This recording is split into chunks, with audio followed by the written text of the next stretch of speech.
Pronto. Okay. Hello, can you hear me?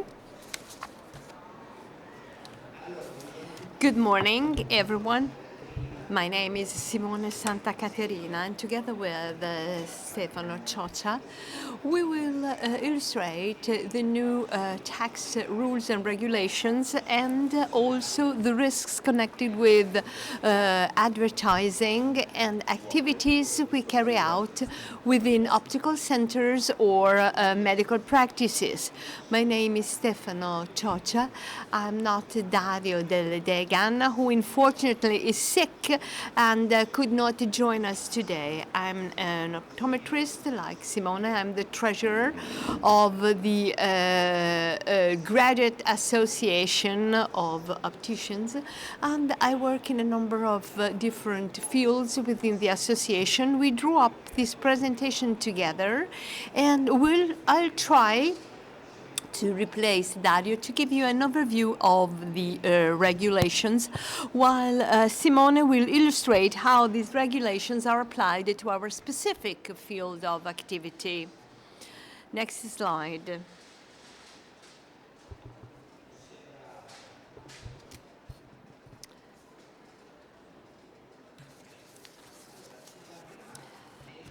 The first law I would like to illustrate is law number 145 of 2018.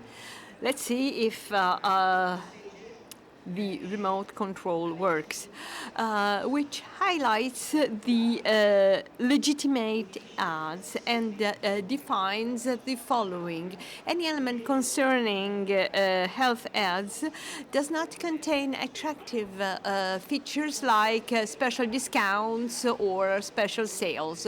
To avoid having any impact on people coming to us, and I refer to medical practices or opticians. Of course, we start from regulations and law. For instance, I cannot say that I am the best in the field in Italy.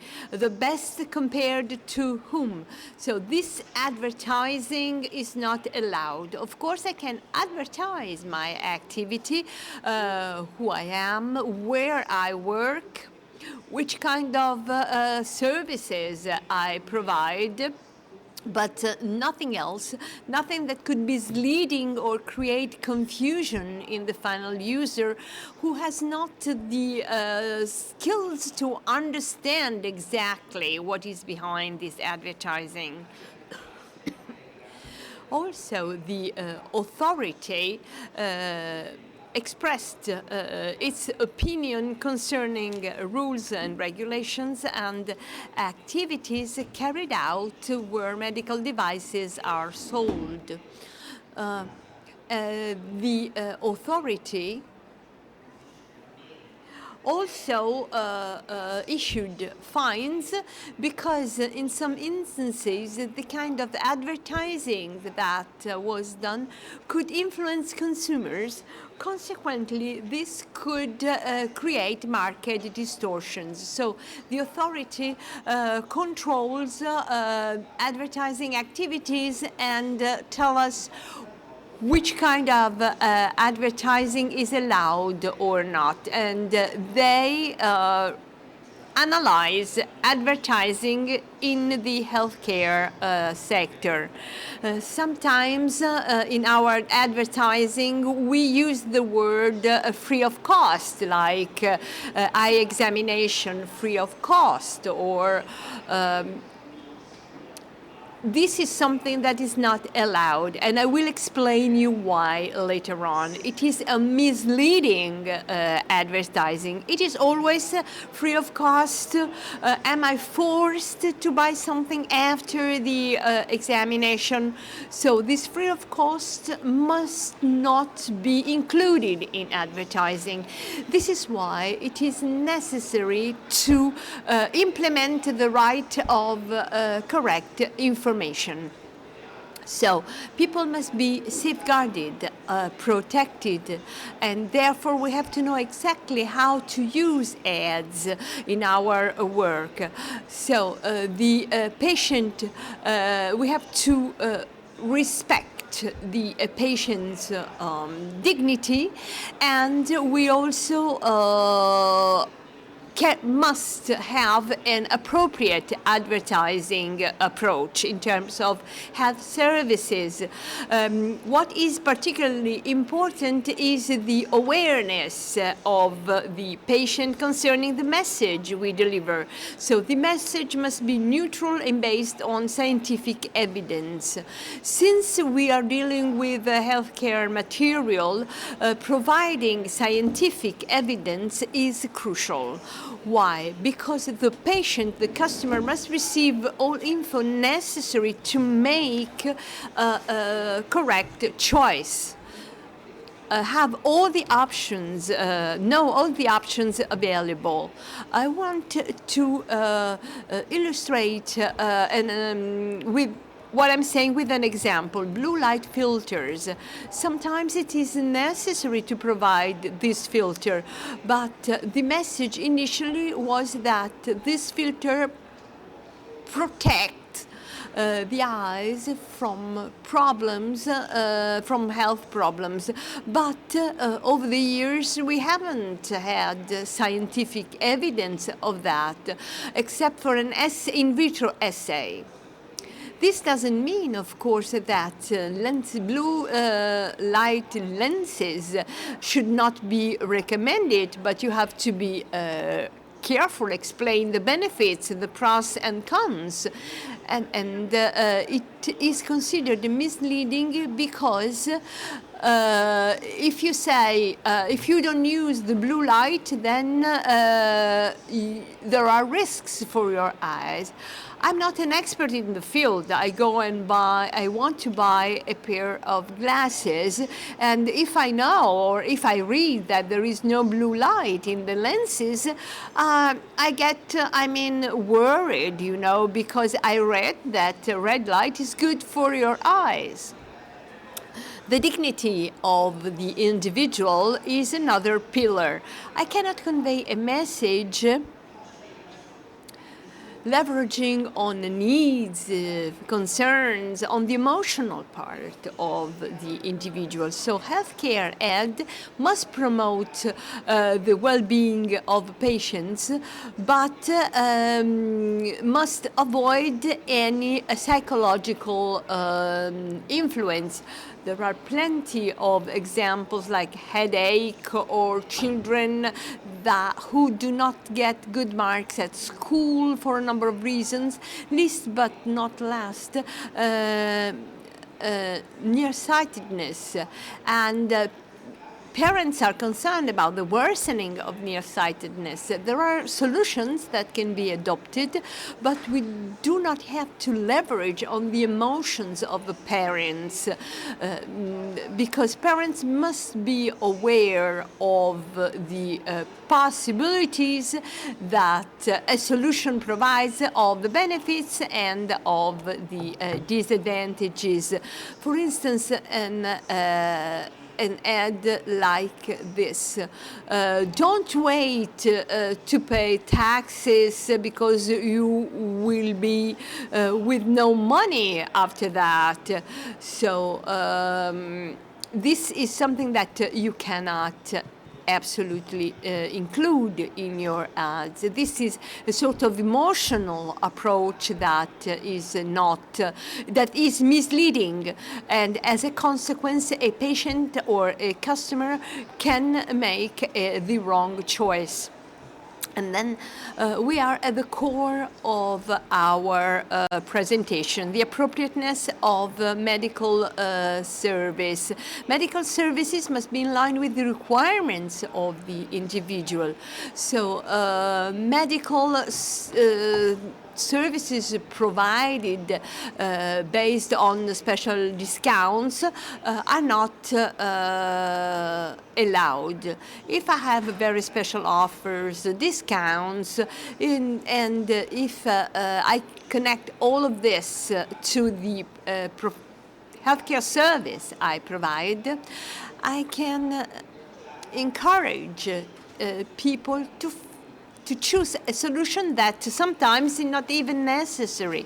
In the next slides with Stefano, we will see some ads made by large groups supported by people who are very good in marketing and communication, but these large companies go against the law sometimes in terms of advertising. So in terms of healthcare services, if I go to a dentist, then I read an ad saying, if you come to me, you have a special X-ray. But of course, when you promote something in your healthcare practice, this something must be required, must be useful for the patient, must be fit for the patient. So let's see some of the ads we were talking about. Of course, you won't see any reference to the companies. Here you see a number of ads where there is a professional service and also a provision of eye examination free of cost. How can the user understand whether the examination is professional or not? It must be professional and not necessarily free of cost. So we have twofold aspects: the final user in the first place, and then professionals, because you are doing unfair competition.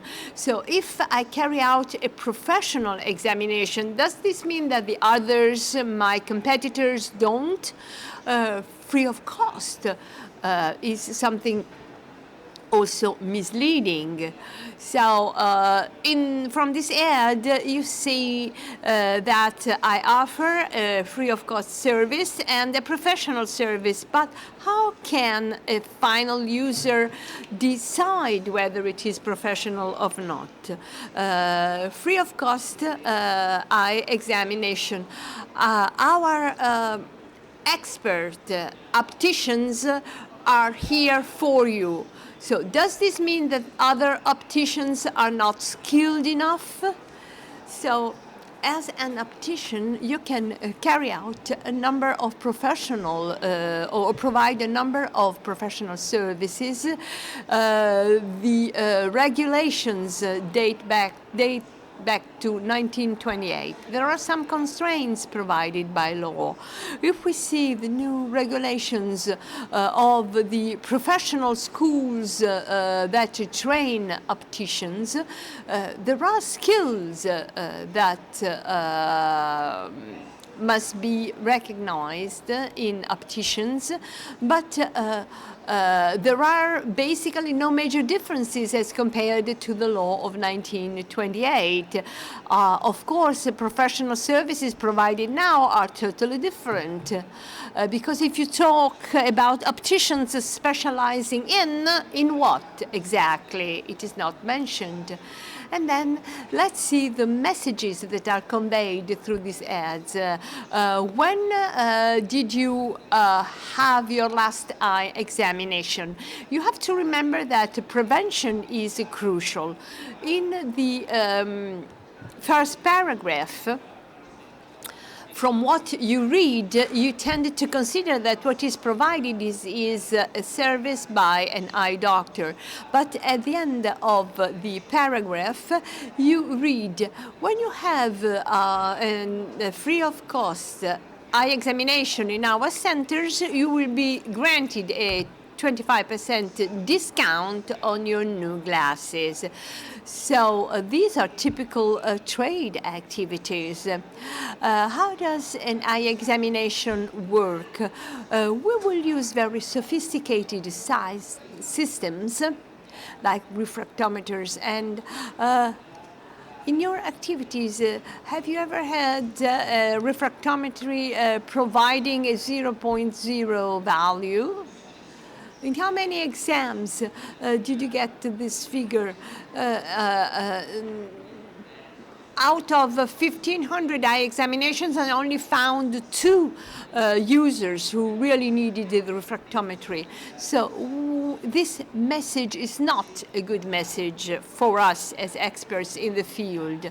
So if an eye prescription is based on a computerized set of data, the eye examination is free of cost, because undoubtedly we will sell a pair of glasses. This is a legitimate advertising. So the final users read this message, and from a computerized system, the final result is not 25, not 25, because the machine provided that result. So the customer expected such a result, but we know that there are limits in the final outcome, and so the final user will probably buy a pair of glasses. Then here you see some of the questions by final consumers. One of the questions is, if I have a free of cost eye examination, am I forced to buy a pair of glasses? And the answer is no, not at all. It's not mandatory.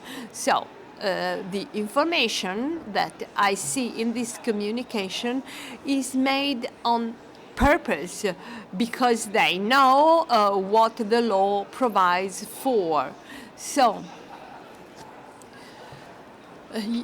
you can tell the patient, well, you have a free of cost eye examination, but you're not obliged to buy a pair of glasses. So if you need glasses, then you can go somewhere else. But if I come to you, you get my own data. And so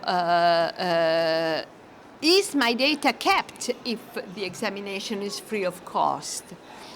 So when the examination is costless, then the message is not correct. Sorry to interrupt you. Another operator not working in our field made an example, because when you are offered a costless service, then at the end of the day, you will pay something because you are spending time to visit a customer, and you also have to bear costs, out of this costless service you provide. But these activities must also generate profits. All commercial activities aim to get the maximum profit. Therefore, if I offer a free of cost eye examination, of course I will get some return somewhere else. So it is not legally correct to offer a free of cost eye examination, but there are also additional problems if you deliver such a message. Medical services that you have to pay for. When we talk about an optician, it is quite complex to define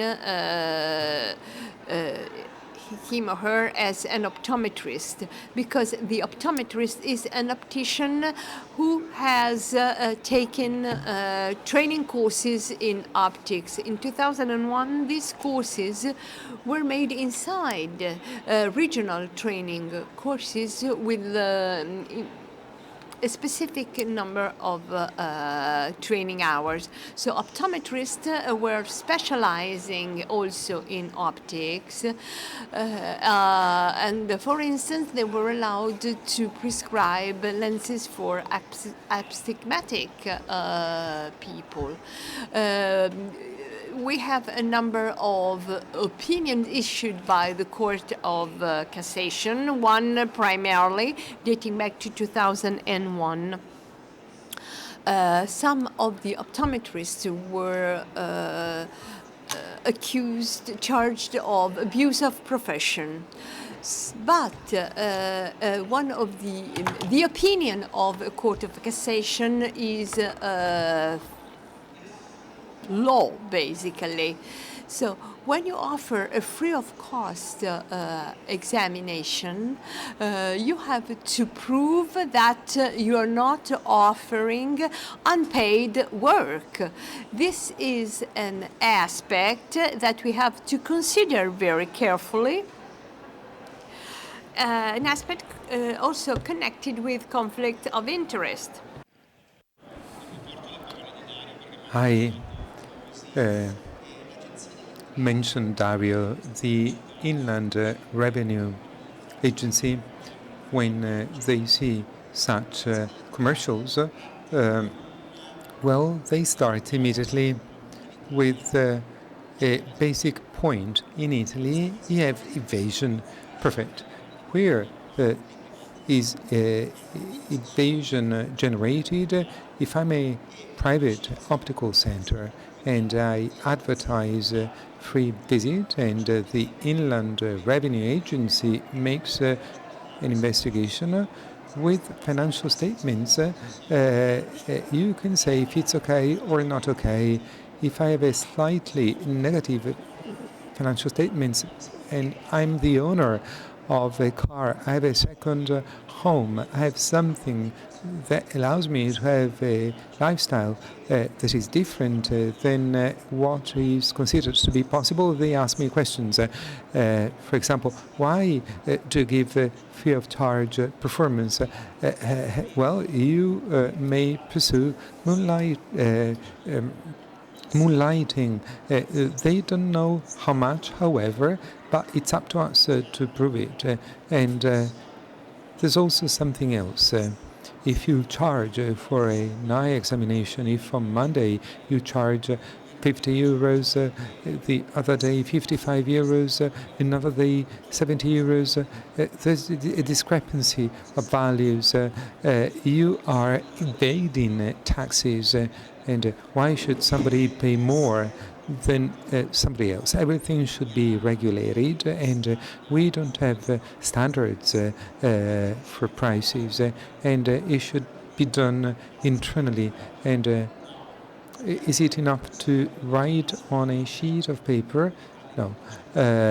You should certify the date of the treatments in the store, and you say, for such people, this performance costs a certain amount of money, and so you should write it all in a registered letter. And the same for discounts. If there's a parent or relative, 25%, a partner, 20%.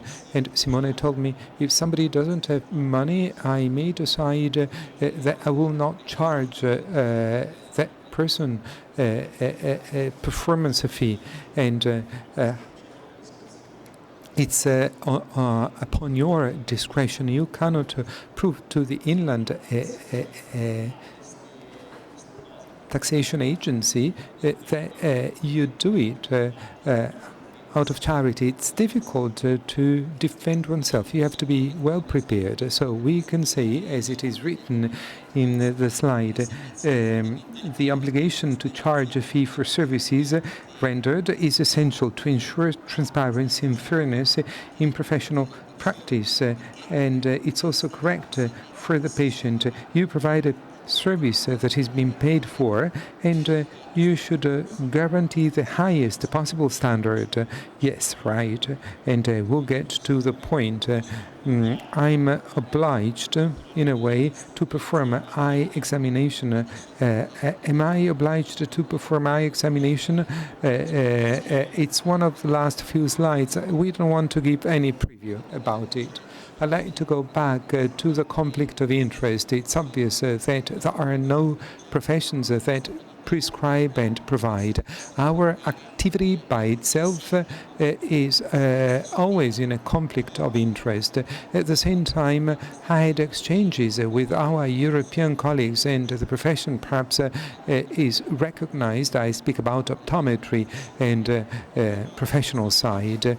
And how can optometry be performed in an optical center? In all countries, the answer is always the same. When you charge the visit, you give the person to leave the office with a prescription and get out of your center and buy a service everywhere. And so there isn't so much a conflict of interest in this case, which is quite obvious. In a utopian world for final users, you should also disconnect professional service from the commercial service, because if I give a professional performance and at the same time there's also commercial performance, there's a conflict of interest for the patient. And I receive this performance because then I must buy, or I can avoid buying. And when they give me free of charge eye examination, well, is it to my benefit? Or is it something that obliges me to buy spectacles? You may have some doubts.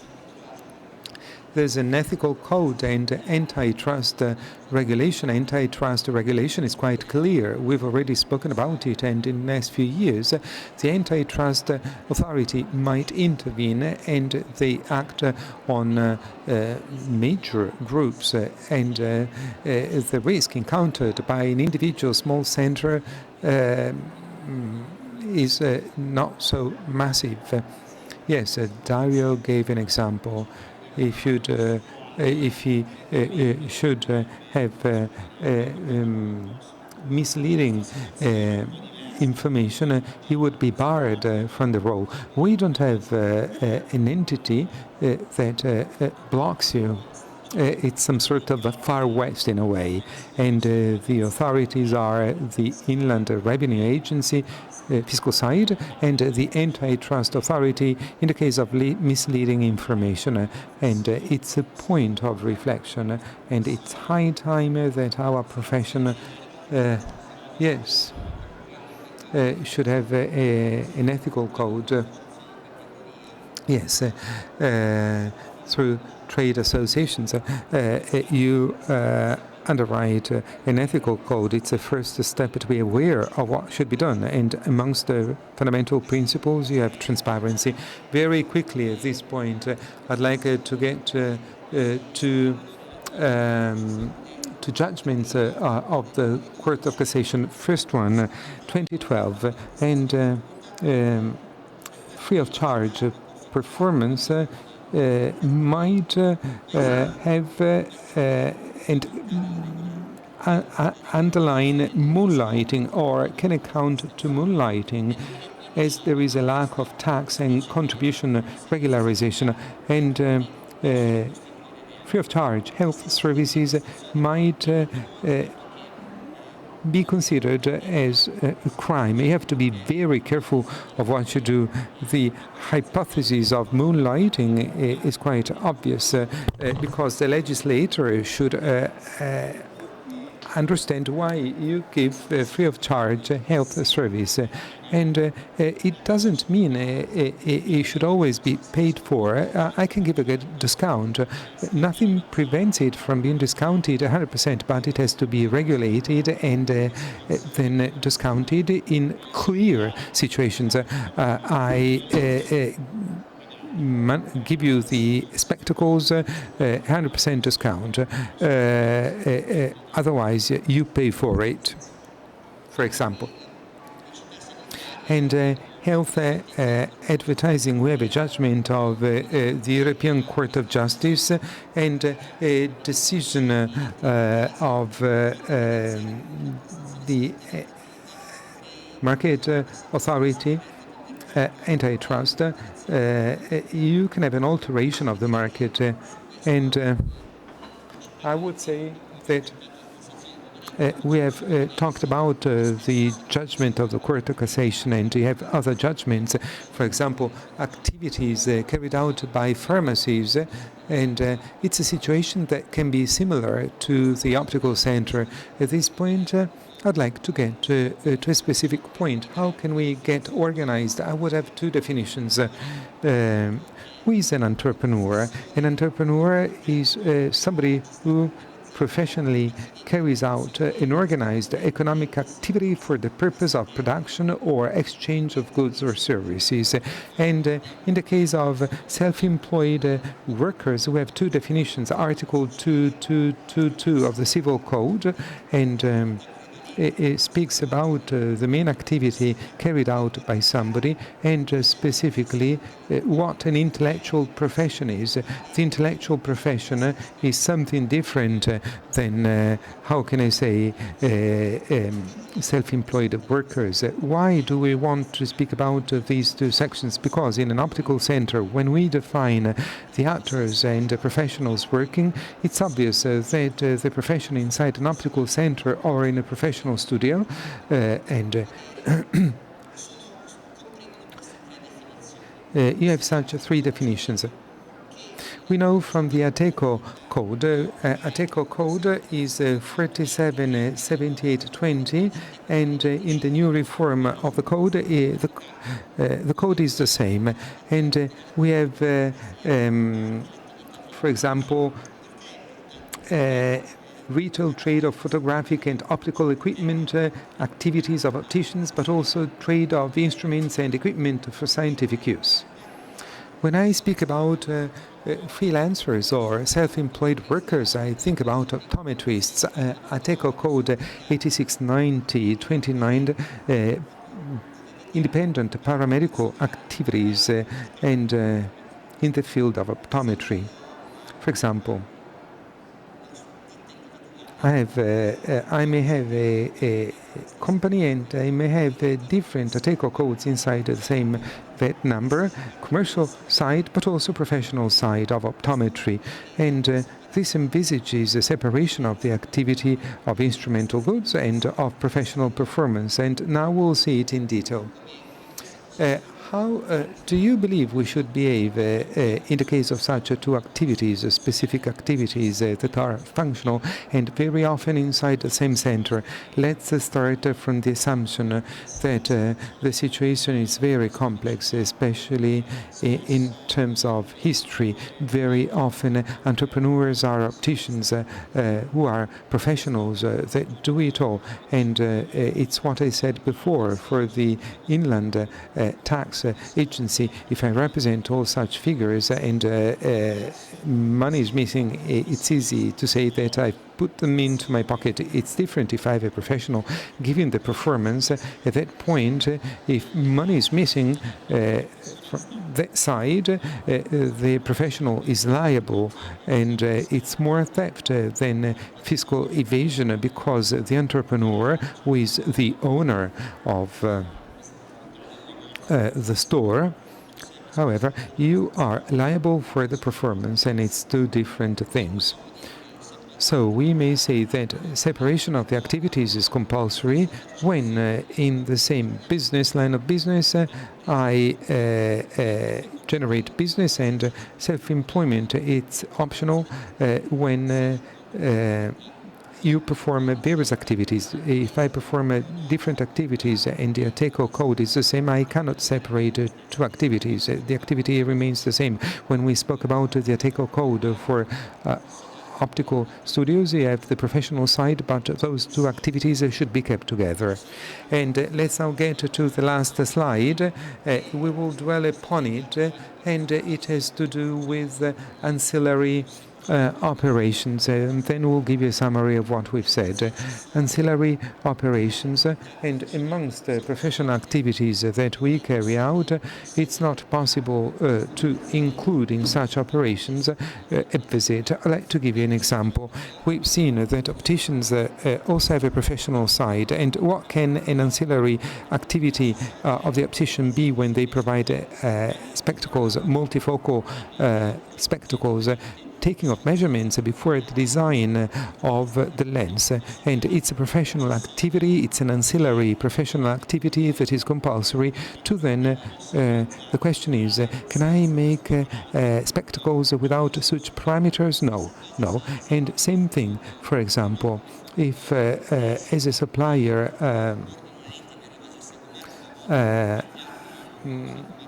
if I want to shape the lens, it's part of the ancillary professional activity. It's compulsory because otherwise those spectacles and those lenses cannot be given to the person requesting them.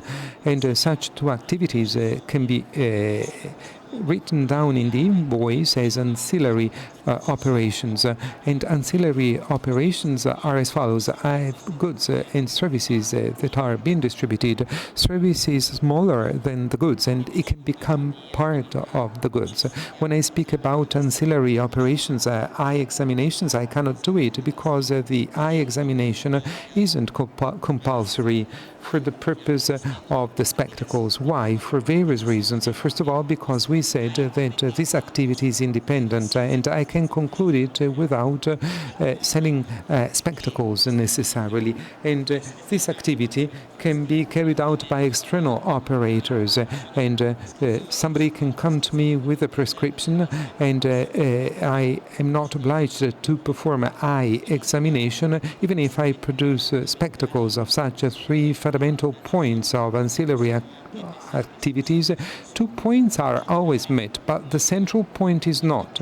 And so an ancillary operation of a main operation when for the buyer it doesn't represent an end in itself, but rather the means to benefit under the best conditions from the main service sales offered by a taxable person. So this ancillary operation cannot be treated by itself.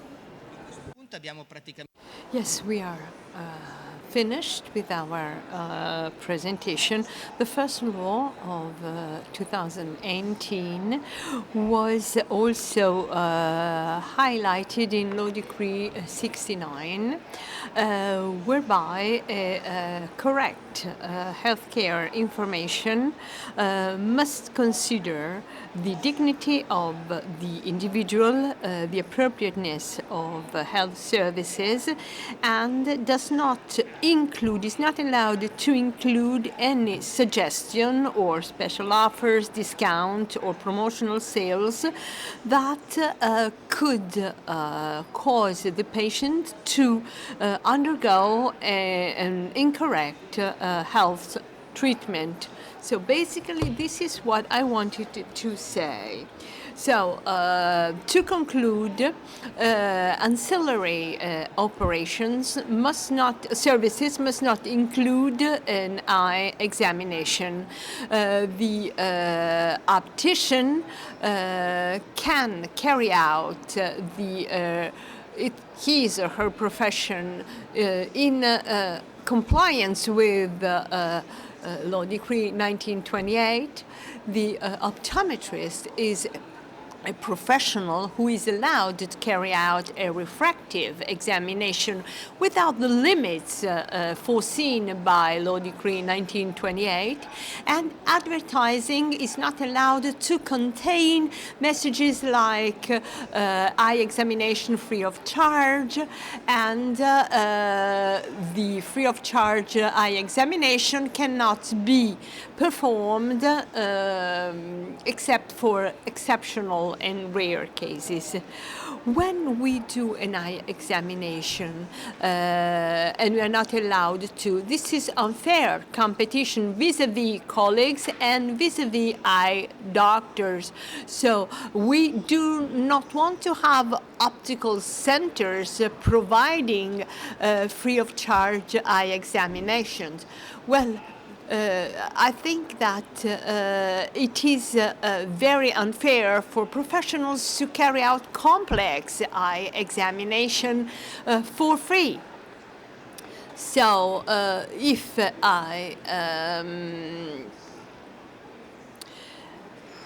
take an eye examination and it lasts 1 minute or 20 minutes, then I understand right away the difference.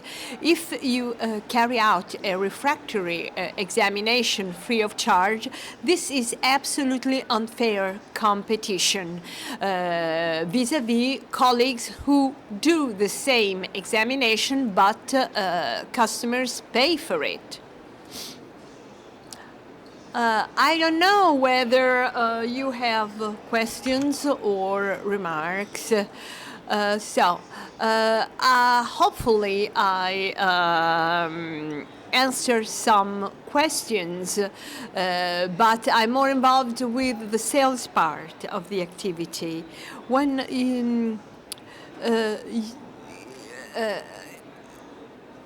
When you talked about sending a special mail with a list of prices and services, can we cooperate in preparing an ad hoc and detailed document?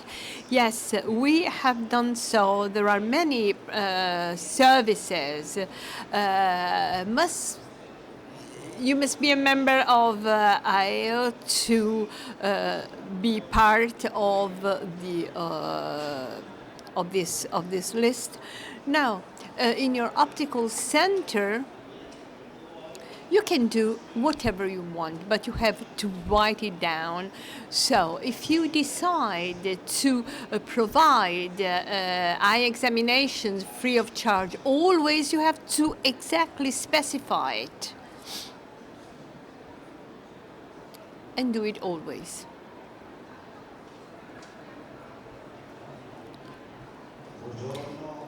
Good morning. I'm Mr. Scarfato. I'm an optician and an optometrist. I work on a daily basis, so I'm a professional and an entrepreneur at the same time. There is something I would like to say. Contactology and hypervision, where should I locate these two activities? So the professional services we provide and we are paid for must be carried out in two different professional environments or within the same professional activity we carry out. Last but not least, I have to face the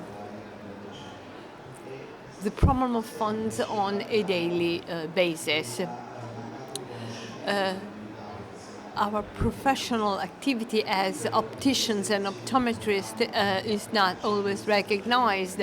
Do you think we can do something for our profession to be fully recognized? Yes. There are many questions you asked. As far as professional activities are concerned, a professional activity connected with lenses and hypervision. We talked about ancillary services, contact lenses, and the ancillary activity is not the service I provide, but the product I'm using, contact lenses, for instance. The value of this product, the product that the customer purchases is very low. The value of the lenses you sell is very high. Why this difference? Because the optician devotes time to sell that product. So the main activity when I sell a product is the product per se or the service. I think it is the service. So the fee the customer pays concerns analysis, planning, evaluation before and after the application of the lenses. And so the product is ancillary as compared to the service I provide.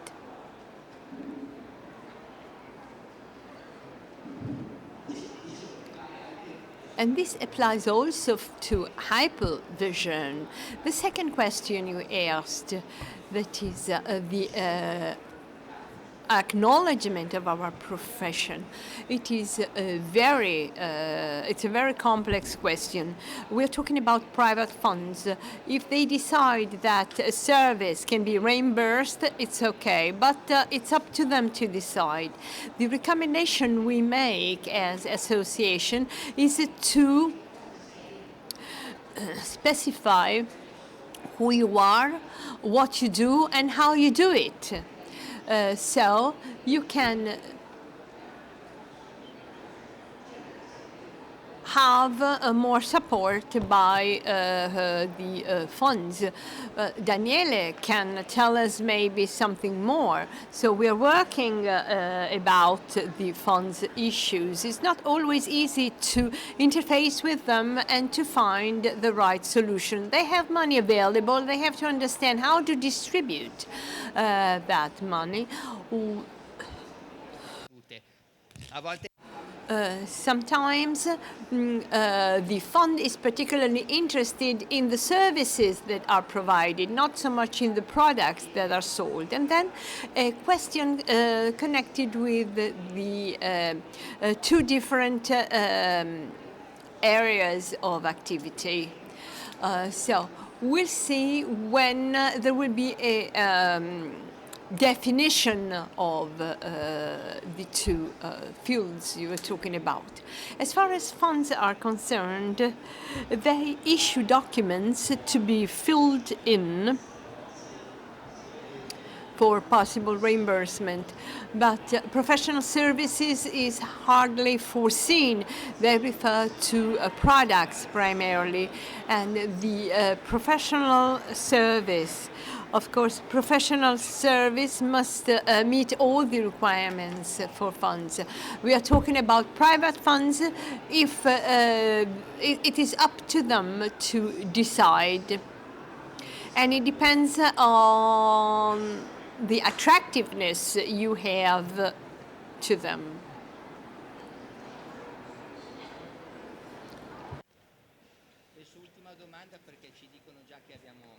Dico l'ultima domanda perché ci dicono che abbiamo finito il tempo.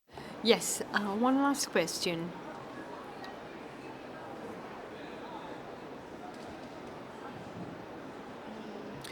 Good morning. When you talked about the two ATECO codes, one for opticians and the other for optometrists, in the event of an individual company where the entrepreneur is opticians and optometrists at the same time, well, must you have the two codes? Well, it depends on what I want to do. If I prefer to work more without the constraints of law 1928, so I will use the optometrist ATECO code. So I have 4 ATECO codes because I'm also a teacher. When I teach at the university, I have a different ATECO code on my value add number. So I talk about university and teaching because this is a completely different activity, but the person providing courses and lessons is the same, me. So I have 2 codes and I have 2 separate tax revenue systems. As far as the authority is concerned, associations like Federottica hardly ever report situations where in department stores there are opticians offering free of cost eye examination. This is an issue that must be tackled by the associations because I think it is necessary to do something also with the help of the authority. And the authority does not work alone, but it has to be contacted by the different associations. A good question, yeah.